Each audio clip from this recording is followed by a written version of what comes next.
it's time for the shocking video 5, the finale of the Pokemon series, and this time we have some special help with us. Oh, what's up? It's your Alright. boy, Young Skiffle. Shut the fuck up, okay. Oh. Yeah, sorry. So it's been a while. So, the topics we'll today cover are how the draft. I think some people do not understand that. There's had the difference between the two draft formats we can use, which you'll vote on afterwards. There's how to build against a draft team and how to build a draft team, so you'll know how to prepare when you're actually playing. And then, one thing I said I'd cover in the last video, but I didn't, which is on team preview, how to identify the roles of a Pokemon. So, first we're going to start with how a draft's going to work. So, if you may have already seen, if you look at the tiers document, there are 5 different tiers. This is the same tier. It's 2 together. And so the draft is split into 2 different sections. There's one section where the drafts you pick are set, and there's one section where the drafts you could say are free to a certain extent. So for the first 6 Pokemon, it's very self-explanatory.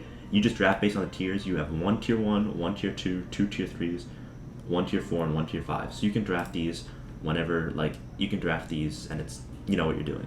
But then the 4 frees are more up to you because you get 400 points to split between those 4 frees, and each tier is assigned a different point value. And so basically you can do whatever you want with that. That's more of your creativity. But one thing I want to stress is that you don't need to draft these tiers before you draft the frees. You can draft your tier 1, then your free tier 1, and then you can draft a tier 2 and your free tier 2, and then you can draft all these and you can draft your frees. The order doesn't matter as long as by the end of it you have 10 Pokemon and you haven't gone over the point limit. I'll keep track of what you're drafting, so you won't go over. Any questions, Connor? No, I'm all good, Nikhil. Thank you for the helpful explanation. No problem, no problem. I'm glad I could help you out there. So I still have a lot to learn, though. yeah, I know it's okay. We're all in this together, and I'm glad you're with me. Cheers. So there are 2 different. Hey, was that? No, I must be hearing things. So there are also 2 different draft formats we can go between. One of those is lightning draft, and one of those is long draft. And both drafts are done the same way. It's always going to be in this order. I've already determined this. If you guys decide to let me play, then I'll be on the last one. If I do play, I'm only going to be using tier 5s. But otherwise, it's just going to be the order, and it's going to be snake order. So it starts with Asher, it goes to Helena, and then Helena will draft twice, and then it'll go back up. Asher will draft twice, and it'll keep going like that until all 10 Pokemon are cycled through. But the way we do that is going to be in 2 different ways. So one is lightning draft, where we all hop into a call, and over the course of 2.5 hours, we go through each Pokemon and we pick them. And that's a little bit quicker. It's less, I guess you could say it's more upfront commitment, but if we can get everybody in a call at the same time, or you leave your picks with me, I can draft them for you, then we'll be able to draft, we'll be able to get through it pretty quickly. The other alternative is long draft, and what we do with that is you take everybody and you have 12 hours to pick, and you pick a Pokemon. Once you do, you ping the next person, and we keep picking like that. So it all happens in a text channel. There's no call needed, but that can take a while because you have 12 hours per pick. If you don't pick in 12 hours, you get skipped, and next time your timer is 6 hours. And I really don't recommend taking 12 hours. That holds everybody up. There. What's up? There. What? There. What are you saying? Peter. Eater? Peter. Yeah, Peter. What about it?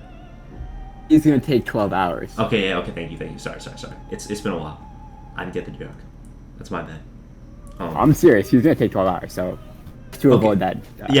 So to avoid that, anyway, we should probably do lightning draft then because of him, if you're enjoying the call. But for people who aren't Peter, yeah, don't take 12 hours, please. Your timer will get halved if you run out of time. I will pause it overnight, so you don't have to worry about drafting in the middle of the night or something. Or if you have any extenuating circumstances, you can always bring them to me. I'm very forgiving. Anyway, so those are 2 formats we can use. They both have their upsides and downsides. You can pick. I think I've explained it pretty well. The other thing is, when you're, I'm going to go on this. Actually, no, it's fine. Next topic, we're going to talk about building a draft team, and for this, Connor and I have both prepared 2 draft teams to demonstrate how we built it. And one thing that's really important to note is that we only have one Pokemon in each of these rows, right? And that's great and all. But just like in NBA draft, other people also drafting too. And you really have to remember that because these are our picks, right? But let's say I was like, fuck Regieleki, I want a Blaziken instead. And I draft Blaziken. All of a sudden, Connor doesn't have one. So people can draft your Pokemon. And if they come before you, there's a high chance at least one of your Pokemon will be taken. Like these Pokemon, I'm pretty confident nobody's going to take them. But like the high value ones, these tier 1s, tier 2s, tier 3s, of which there aren't too many, you really have to be prepared that one of these is going to be taken. And you should have at least one extra pick for your tier 2s, your tier 3s, your tier 1s. Maybe even 3 for your tier 1s because, or 2 extra picks for your tier 1s because if that gets stolen, and especially if we're doing lightning draft, then all of a sudden we're all waiting on you to pick. You only have like a minute or two, and you're gonna have to think of something on the fly. Or so that's not too great. So I would definitely recommend getting a couple extra picks. Otherwise, and the best way to do that is to think about like what role that Pokemon is filling. Like, Regieleki is a speed blitzer. Their value is speed, and so there's 2 ways to think about it. One, you want to fill the speed void on your team. But you also, the other thing is worth noting is that other person who drafted Regieleki, they have Regieleki. So you can draft your team around them. So it's a bit of an advantage or a disadvantage because you can react to what they're taking, but they can't react to you. that's a good point. I wouldn't recommend revolving your draft around one specific person, but you also have to realize that once that Pokemon is gone, somebody else has it. So Regieleki is like a massive threat to all Pokemon that aren't ground types and can't fight ground types at all. So if you were planning on not drafting ground types because you have Regieleki, if someone takes it, you have to be careful of that. So Need a ground type. Yeah. And at the same time, if you lose Regieleki, now you know, I need an electric type, I need something fast, I need a pivot, maybe something that's pretty strong as well. So yeah, the best way to do that is to think of replacements, or sometimes I'll just build 2 different drafts. I'll give you guys a week, so you have time for that. But generally they'll be pretty similar because I always have the same thing in mind. So I think first I'm going to talk about how I built my draft, what I was thinking when I wrote this all down. Then Connor's going to talk about how he built his. I'm going to give an example of how if I was fighting him, what kind of movesets I'd want to use on my Pokemon and how to think about it. Like how to think of what he's going to bring. So firstly, what I usually do is I always start with my tier 1 because tier 1s are always the most impactful Pokemon. Like these are the ones that people use generally in competitive play, so they're always the best, and as such I drafted around it. And so I want to demonstrate a pretty thoughtful draft, I guess you could say, one that would require a bit of skill to play. So I picked Regieleki because Regieleki is a super... Sorry, my mom walked past my door. Regieleki is a super strong and fast Pokemon, but because it's only an electric type, it is very, very weak to the fact that it's very weak to all ground types because it gets no non-electric type moves.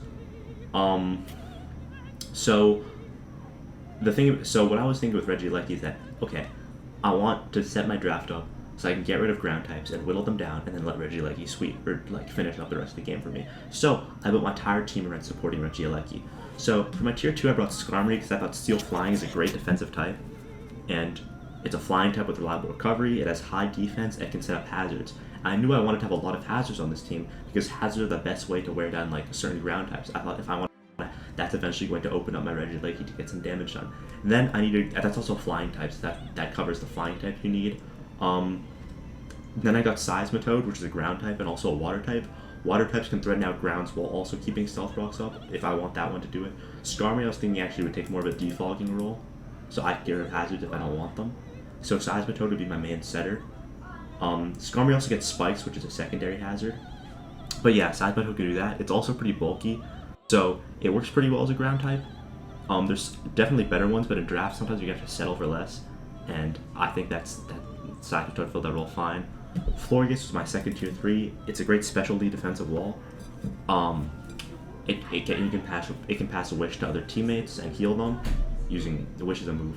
And yeah, it's pretty bulky. It also gets Fairy type coverage that I needed, and it gets certain helpful utility moves that made Florges a good pick for the team. It can heal other teammates' status effects. Then I picked Guzzlord because Guzzlord gets Dragon, Dragon typing, which I also want on this team, as well as some Dark type moves. And I also thought it's quite bulky. It can maybe be bulky on both the physical and special sides.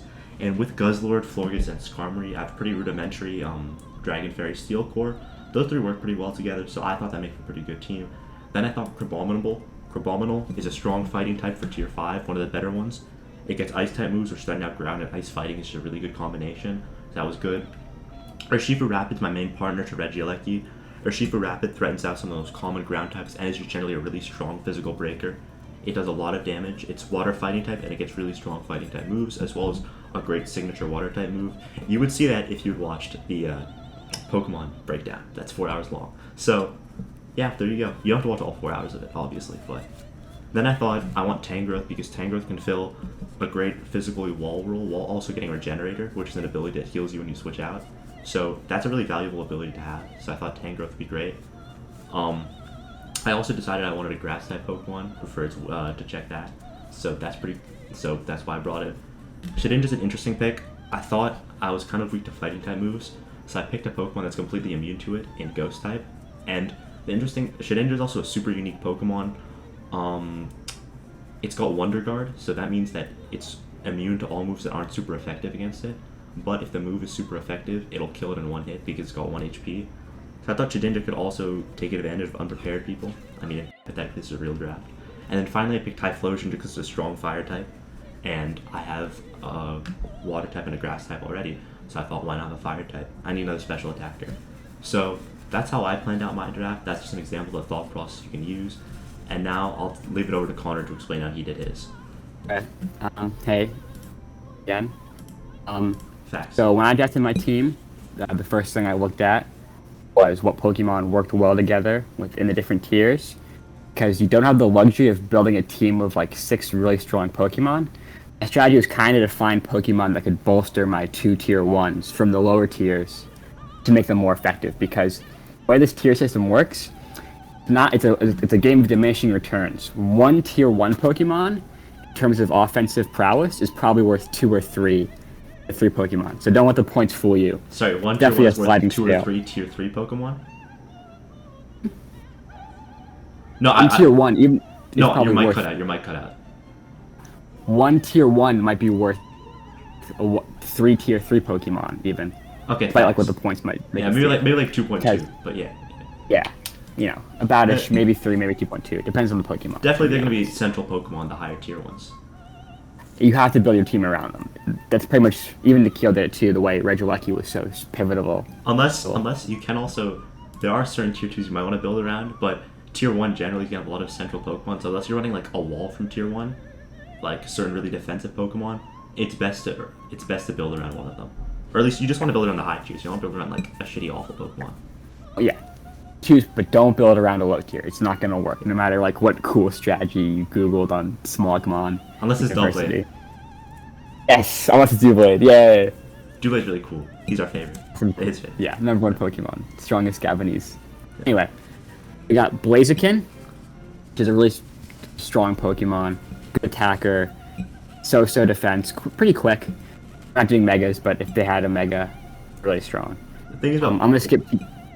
Oh, can I say something else about Blaziken? Connor? Yeah, go ahead. Okay. Blaziken gets an ability called Speed Boost, which boosts its speed every turn. So Blaziken is really good at sweeping entire teams because it can set up Swords Dance, which is it boosts its attack and then it speeds up as well. So it can be really strong and really fast really quickly if you let it go out of control. Initially, it's kind of slow, but if you give it a chance, Blaziken will like rip through your whole team. So that's its main niche. It's a sweeper, yes, which is going to be important in this game. Again, a sweep in this is going to be easier than a sweep would probably be in a normal OU game because you have a lot of weak Pokemon with not so great base stats and also not so great typings. So a sweep is definitely going to be a big part of the meta this format, I would say. Like a Flare Blitz and a low kick with Blaziken, it's going to be pretty devastating, I would say. And maybe like knockoff items. Moving on, I think we have Latias, which is a good, I'd say pretty much utility Pokemon.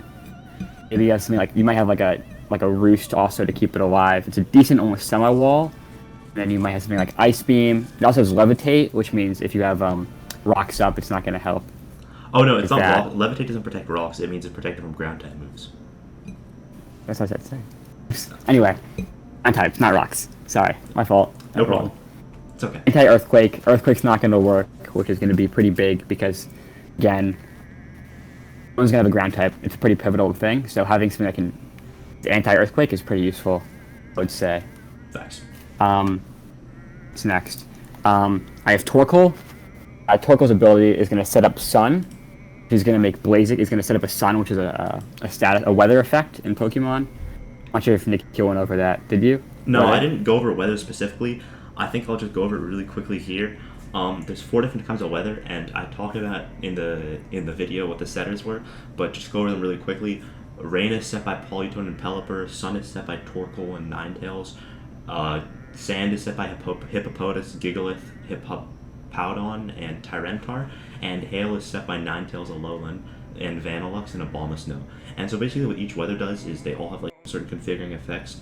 Like Sun makes Fire-type moves stronger and activates Chlorophyll, which is like a certain ability that makes some Pokemon faster. Rain activates Swift Swim, it makes some Pokemon faster and makes Water-type stronger. Hail just makes certain Pokemon faster and makes Blizzard 100% accurate, which is a really strong Ice-type move. And Sand is the last one. Some Pokemon get faster in Sand. Sand and Hail also chip non-Ice type or non-Steel, Rock, Ground types for 6% every turn.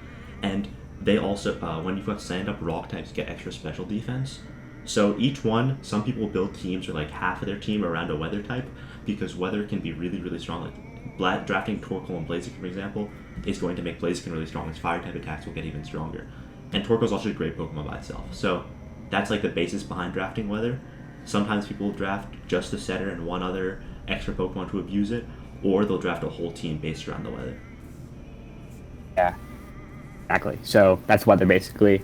On the tangent before about being prepared for other people to draft your Pokemon, I don't think there are a ton of. I haven't looked super heavily. I don't think there are a ton of Sunsetters. There's 2. Yeah, in the draft. So if you are like gonna have a team built like this, you're gonna want a second draft team because if someone takes your Sunsetter, it's gonna have to like hugely change how you're playing. But anyway, other things Torkoal has probably Rocks, which is a good damage over time move. Rapid Spin, which is a good move, but also it removes lots of stats effects. I think like Leech Seed and it gets rid Bind. of Stealth Rocks most importantly.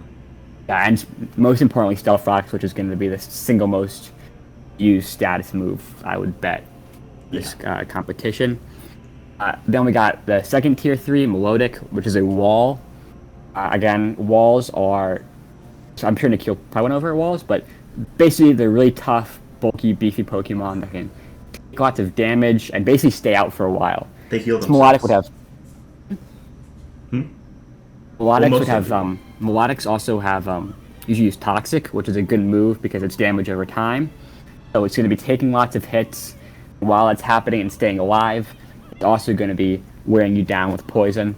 So Melodic's a good all-around wall. It's good against special. It's decent against physical. It's a good wall to have, I would say, especially for where it is in the tier. It's a tier 3, so it's a pretty cheap wall. And one of the most one thing you're going to see really commonly is there's a lot of water types that are walls.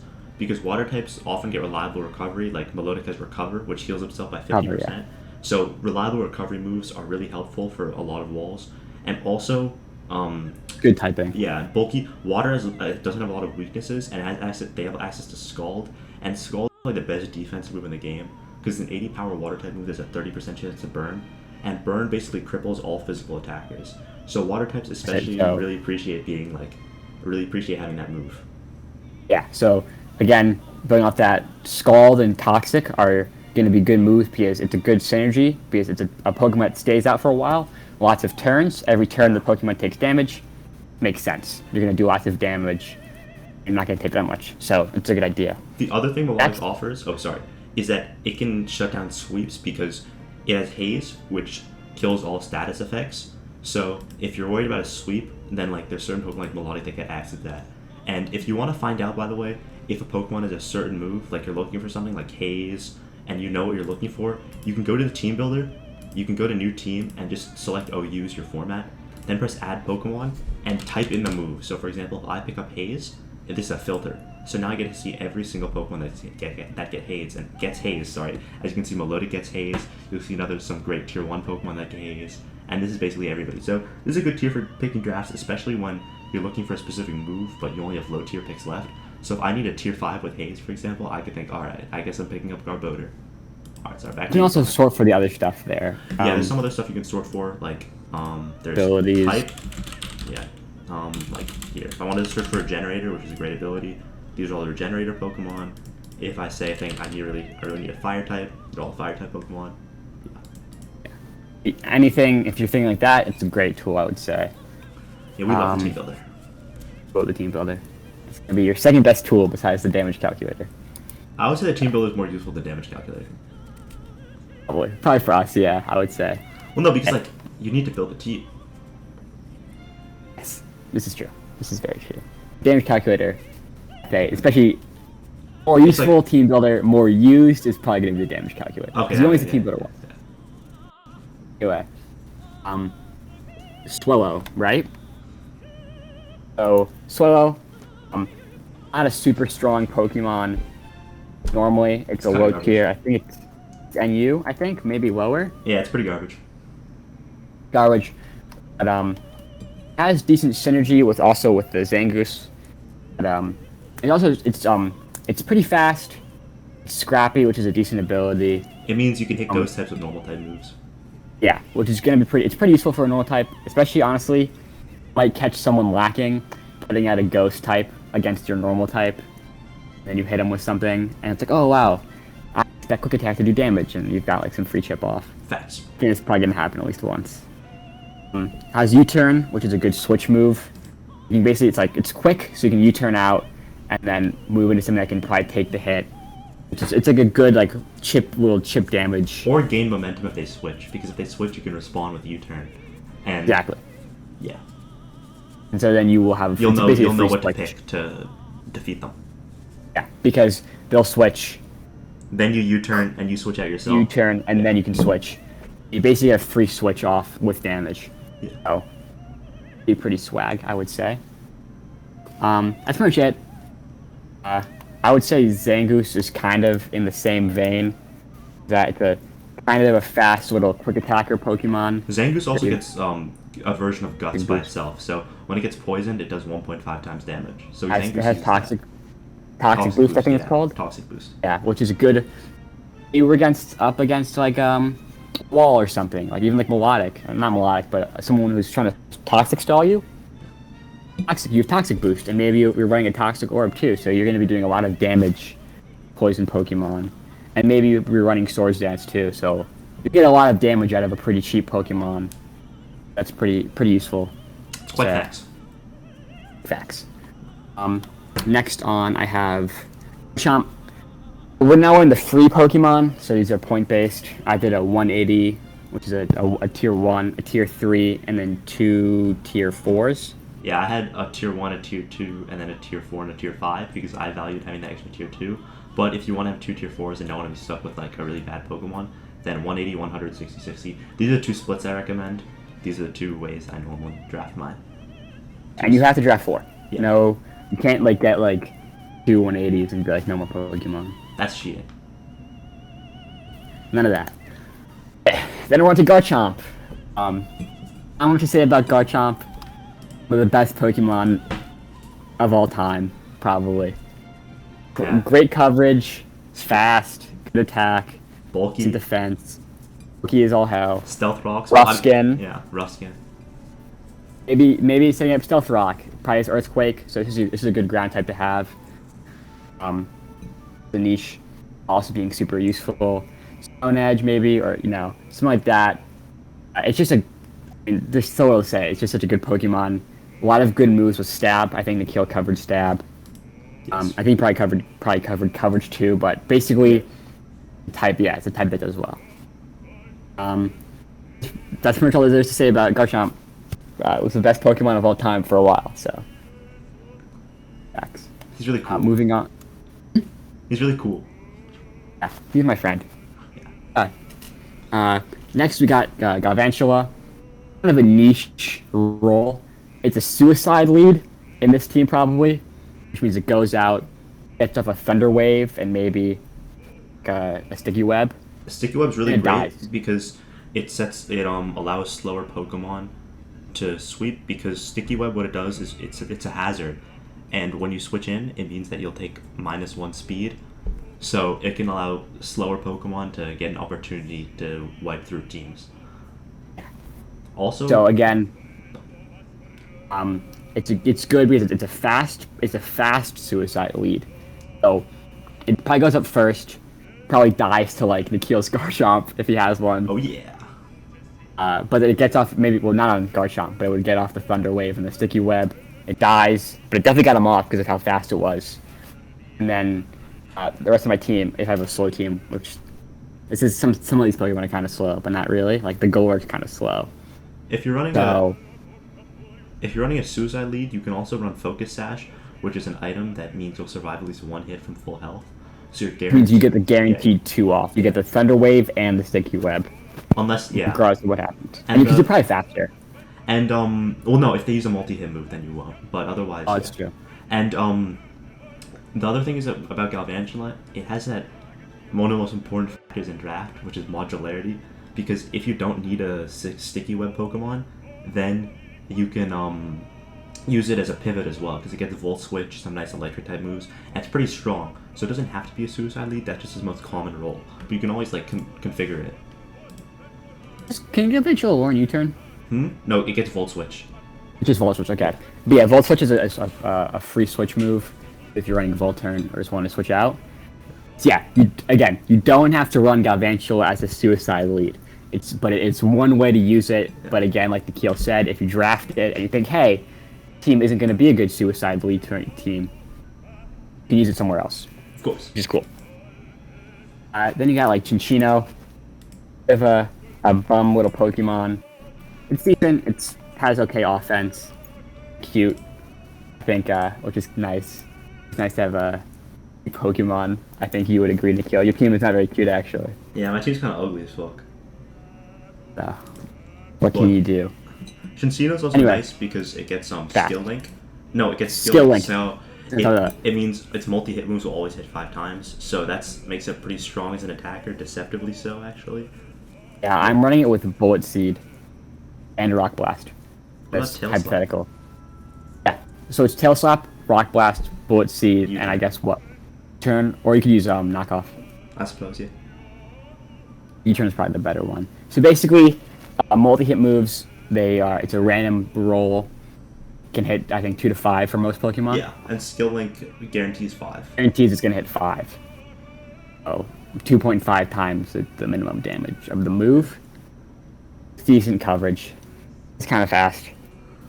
Pretty much it. It's kind of doughy. Probably won't take a lot of hits. Very, very But, frail, and looks like a bitch as well. And also no stab, so typing Tail stabs. Slap Normal stab. types.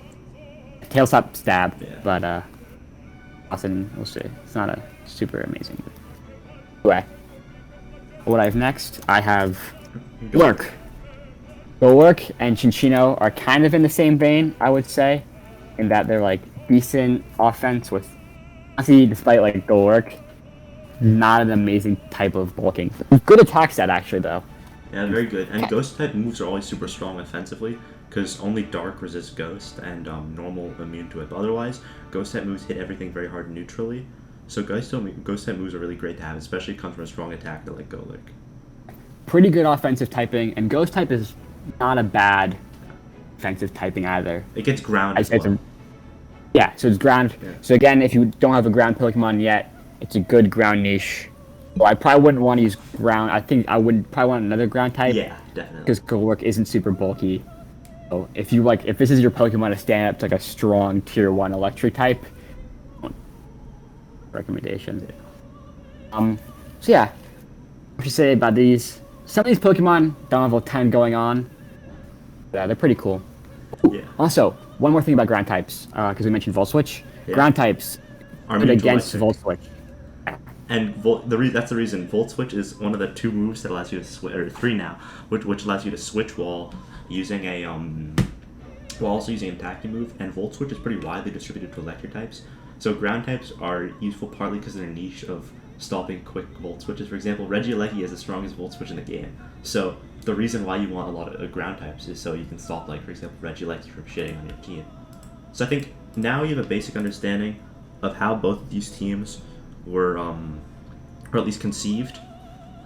What Connor said about like, the thing you want to keep in mind, I think Connor mentioned this 10 minutes ago while we were talking, is that there's going to be some sweepers you're going to see. That's a type of Pokemon that tries to kill your whole team in one fell swoop. The one thing is that's gonna be really common to see. You're also gonna see walls, which are really, really bulky Pokemon that are difficult to get through. So when you're building your team in your draft, you want to keep in mind like basically 4 things. Can I stop sweepers? Can I get sweepers for myself and try and sweep other teams? Can I stop walls? And can I build a team full of walls? Or can I build a team that has walls that are good enough to stand up to most attacks? So usually a good team is either going to be a balance between the two, like some strong walls while also retaining a lot of offense. So now I'm going to go into like, let's say if I was playing against Connor, how would I build against him? And I think it's important to keep in mind, I don't know if you've probably figured this out by not playing, but a team only has 6 Pokemon, and there are 10 Pokemon in draft. So you have to predict what they're going to bring, at the same time bring the 10 most optimal Pokemon. Obviously, it's more likely he's going to bring all of his tier 1s and tier 2s than his tier 5s, but you still have to be aware. Like for example, normally I think, wow, he's never going to bring Golurk because Golurk's a tier 5 and it's garbage, but Golurk is able to kill Shedinja. Golurk is bulky enough to take some hits from like, I don't know. Actually, Golurk is pretty bad in this matchup, but hypothetically, if I had a lot of like Ghost type, for example, I think maybe Golurk's coming because Ghost is good against Ghost. Or if I had a really bulky Ghost type, for example, because Golurk is a wall breaker and it's super effective. So the other thing is, when you're draft building specific Pokemon, like individuals themselves, you have to be conscious of what the opponent has. So let's say to explain that, I'm going to use Regieleki. So Regieleki is the fastest Pokemon in the game, right? It has 200 speed. That is a ridiculous amount. So as maximum nature, it's 548. This is faster than almost all Pokemon in the game. But this is overkill, because I know that his fastest Pokemon, just look at this, is Chinchino. Chinchino only hits 350 speed, which means that even with a Choice Scarf, the maximum speed it can hit is 525.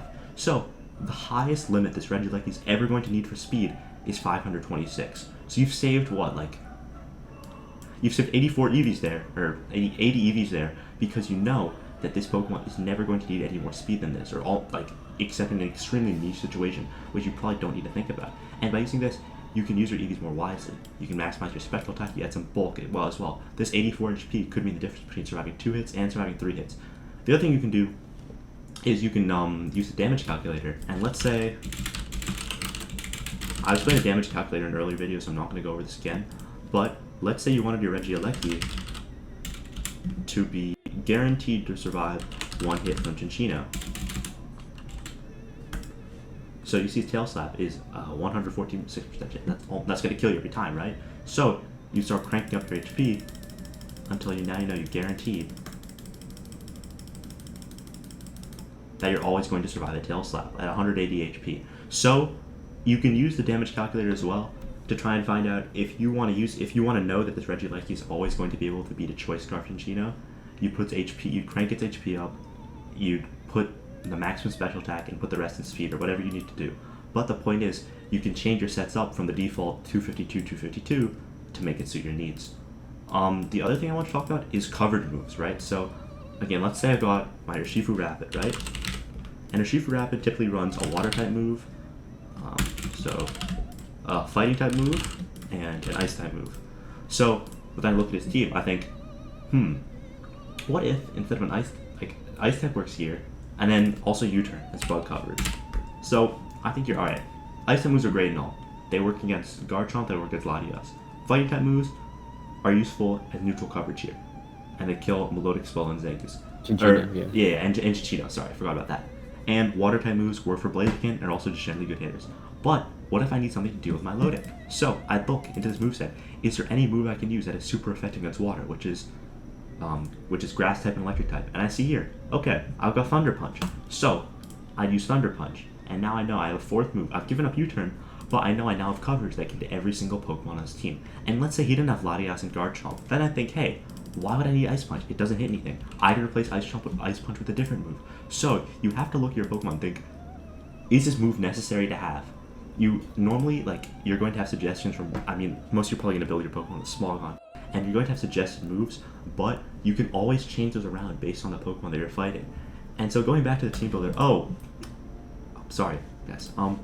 So going back to team builder, um, yeah, that's just something to keep in mind. You can look at the movesets during this move section. And now, so to demonstrate these two concepts I've talked about, I'm going to quickly run through building an entire team I'd use to fight against Connor. So I'm always going to start with Regieleki because I know I'm going to want to deal with that. This would probably just be a standard Regieleki set, either heavy duty boost to protect myself against stealth rocks or choice specs to increase power. Next thing I'm going to want to build for. So I know that he has Latias, which is strong psychic type. What am I going to think? I'm going to think, okay, Florius, Walls, Dragon, and psychic types. I'm going to bring Florius, right? And it says illegal because it's Gen 8, sorry. So I'm going to bring Florius. It's a fairy type. I'm going to make it specially defensive, and I'm going to make it a wish passer, so it can help out my teammates. Just Florius' general role. So you can see, very specially bulky. Next, I would say, what are the I would think, okay, what are some common walls? I'm expecting to see Melodic, and I'm not going to expect to see Melodic, and the reason why I don't expect to see Melodic is because Melodic is super bad against Regieleki. Regieleki is a fast electric type, and now you kind of have to think from the opponent's perspective. If I was Connor, why would I bring Melodic? I know Melodic is going to lose to Regieleki, so I'm not expecting to see this. I'm still going to build around the possibility of it being there, but I'm going to expect it less. Instead, I might think, okay, he's going to run a defensive Garchomp set. Something what gets around defensive Garchomp. Great, maybe I can run, let's say, Seismitoad. When I run Seismitoad, I can use a more offensively minded moveset, because Seismitoad and Garchomp are going to run into each other while just running Stealth Rocks. So, I might run an Ice-type move in order to get around Garchomp. So you can see here, you can use kind of like thinking around the opponent. You can think the way the opponent's thinking to build your team as well. Then on his side, I'm trying to use an example of seeing the F-type Pokemon, or I'm trying to give an example of using my worst Pokemon to see why they show up in a battle. I think a good example is let's see. Well, yes.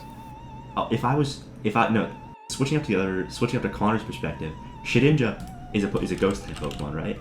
And ignoring Wonder Guard for a second, let's say this was just a normal defensive ghost type. So let's say I drafted like Cofagrigus. What tier is Shedinja in this game? In this draft? It's the lowest tier. Okay. Yeah. Yeah. Because it's garbage. It's like, it's good. Someone is gonna. But if you know what's coming, you can prep for it. Yeah. So yeah, but someone's gonna cover lose. Shedinja. But yeah, I think I've talked about Shedinja. But let's say I know they're bringing Cofagrigus, right? It's like a super defensive ghost type. What I would do is I would bring Swellow, and why would I bring Swellow? It's because it gets Scrappy, and Scrappy is an ability I think Connor told you already that gets around fighting normal moveset Ghost, right? So if I want a Pokemon that I know can hit every single Pokemon on his team, or almost every single Pokemon for neutral damage, and can get around his Ghost type coverage, even though I normally wouldn't consider bringing Swellow because it's a low tier Pokemon, Swellow would be super useful here. So I hope that illustrates pretty well why on a low tier Pokemon, and you can see the thought process behind building parts of a team. I'm thinking, okay, these are Pokemon that work well together, that are already drafted, and now what's going to beat his team, and if I was him, what would I bring?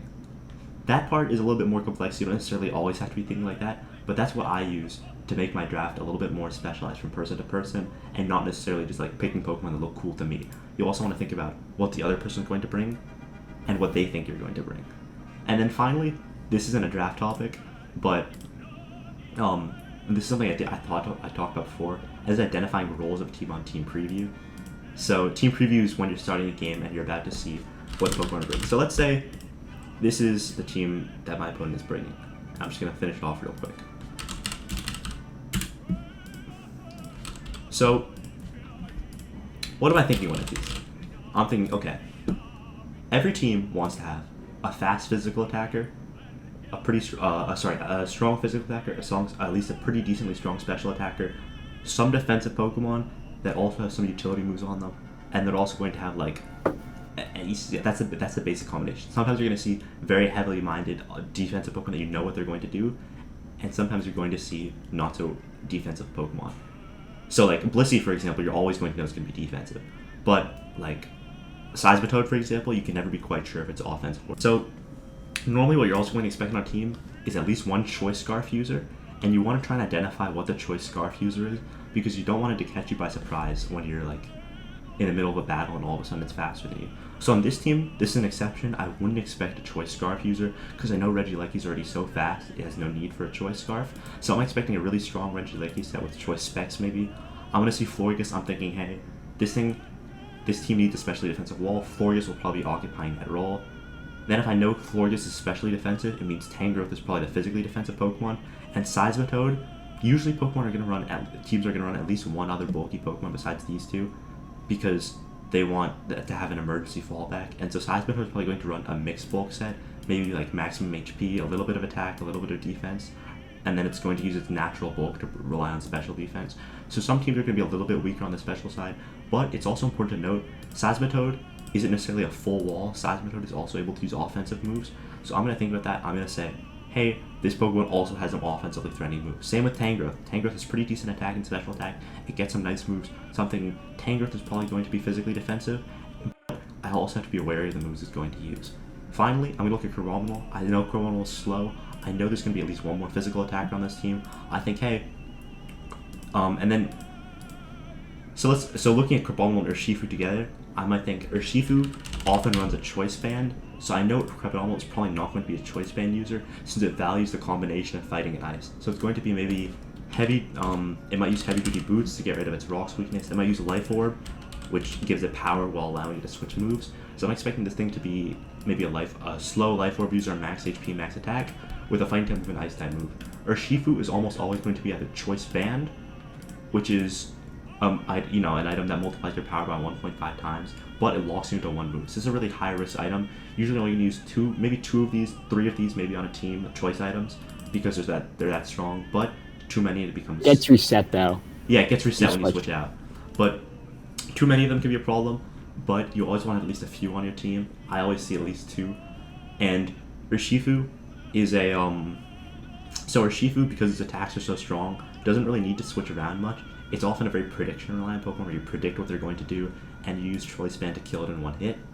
So, between those two, I would expect the other set that Urshifu can run is Protective Pads, which means because it has so many contact moves, it gets protected from the effects of those. Sometimes when you use contact moves on a Pokemon, there's certain adverse effects like Rough Skin, which Connor mentioned on Garchomp earlier, or just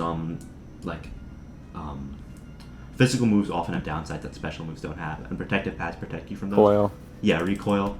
But I'm expecting Choice Band because I'm assuming this is going to be the Pokemon he wants to switch moves around. So if I saw this team, that would be my general thought process and guessing the rules. Obviously, you're probably not going to have something this accurate, or even you probably don't need something this accurate. But when you're looking at a team and you want to make guesses about what the opponent's team is, I mean, it's always helpful to have because those guesses can really make a difference. If you at least take the effort in the first 2 minutes of the battle to think about it, it's a lot better than if your opponent hasn't thought about it at all, because then you might not get surprised if you, for say, anticipate this is a choice band user and can't switch moves. If I'm thinking that already, I'm planning around that. I'm thinking, okay, can I lock this thing into a move and then take advantage of it? Yeah, and one thing I would add, not everyone obviously has Nikhil's encyclopedic knowledge of Pokemon meta, but couple things to look out for without just general was just general knowledge of basic Pokemon stuff is team order. The second a Pokemon leads, you probably know it might be a wall or a lead or a setup. You can have some idea of what strategy value it has, even if you know nothing about the Pokemon. Often stuff like that is pretty useful, I would say. Also, often the first Pokemon to come out is a Stealth Rock user because hazards do damage. Yeah, some of the late on hazards. Yeah. And those, you want to get those on as early as possible. So yeah, looking at what comes out first is also really, you want to try and anticipate what's going to come out first. If I saw this team, I think Seismitoad is the hazard user, Seismitoad is coming out first, or Regieleki is a really fast attacker, Regieleki is going to come in and try and switch out to see what you're going to do. So yeah, I think that covers about I wouldn't try to get lost. One thing, I wouldn't try to get lost in if he knows I'm going to do this, and he's going to do this, and he's going to do this, and he's going to do this, because that's how you end up reading with 5, 6 tier 5s. Yeah. I wouldn't try to think beyond 1 or 2 degrees of prediction. Otherwise, you're gonna psych yourself out. Yeah, especially if you haven't prediction is already pretty advanced if you've never played the game before, and there's often when you play enough, there's this thing called over predicting where you make so many predictions that you end up missing the really obvious solution in front of you. So unless you're confident about your predictions, which you'll get over time, I wouldn't recommend thinking too deep into it. This is more a general. I don't expect you to internalize and do this every single time you see a team. This is just a general guideline you can follow for team preview. For You example. only really have to do it probably if you're not confident. You really have to do it with like 1 or 2 Pokemon. Yeah. Like there isn't a lot to predict with Chinchino. It's Exactly, a pretty simple Pokemon, but Regieleki, Urshifu, Garchomp, Latios, stuff like that, or even Galvantula, stuff where you just want to have a general knowledge of how they're probably going to work. And also, I would not go for like the crazy hard read, like the 1 in a million, where if you get it, you're like guaranteed to win. It's not going to happen. I would go for very basic stuff. So, also, one more thing: don't give each other too much credit. Peter is not going to use Volturn ever. No offense to Sticky P, not that sneaky. So, well, Peter is assume like crazy dude, stuff. I asked Pokemon. Peter could see Dragonite, so he might have a chance. For real. Yeah, Peter knew who Dragonite was. I'm expecting great things from Peter. I'll be very disappointed if he Peter is definitely the champion. I don't know. It's talking shit. My fault. Yeah, sorry. That was very mean of you. You're not watching this video, Peter, but if you get to this point somehow. Finally, last thing. understand. Connor's not as good as he sounds, so don't freak out. Yeah, no. I am not intimidating at all. I think the kill corrected me like 3 times in this video, so it'll lose to Virginia or like 2. You're So really we'll see. shit talking this video. We're supposed this like, what if I release it to the public? Who the fuck is Virginia? You know. Anyway, Please release this. If this video, if it goes to the public and it gets more than 7 views, I will give myself head. that's like, insane. live. Okay. I'll take you up on that. I can Alright. touch the tongue with the. I can, Is like, I'll there do anything it. else you want to talk about, or I think you're good. I think that's pretty much it. That's pretty much it. All right. As soon as video goes up, draft will happen in exactly a week. So I'm thinking Friday afternoon. If you're not there, suck my dick and send me a list of the Pokemon you want to draft, or just let me know if you're not there and we can work something out. No excuses now. I've got probably 6 hours of content out there. Really, you only need to watch about. You probably only need to do about like 2 hours of watching maximum. It's not that much time. Yeah. If you don't, Maybe this is more than the AP Chem ed puzzles were total. I doubt it. I don't think it's more than 6 hours, but I'm not sure. Well, no, but because there's a 4-hour video, so the 4-hour video is not mandatory watching. It's very comprehensive. So again, you're not supposed to watch the whole thing. You're just supposed to skip to the Pokemon you want to see. But it exists, so I'm counting it there. Otherwise, I think all told, the first video and the second video add up to 36 minutes. The third one's like half an hour, and this one's so it's like 2 hours. It's not much. All right, that's all. Goodbye. One more thing. Oh. Nikhil had to record this twice because he stutters like a bitch. That's not fucking true. Kill yourself.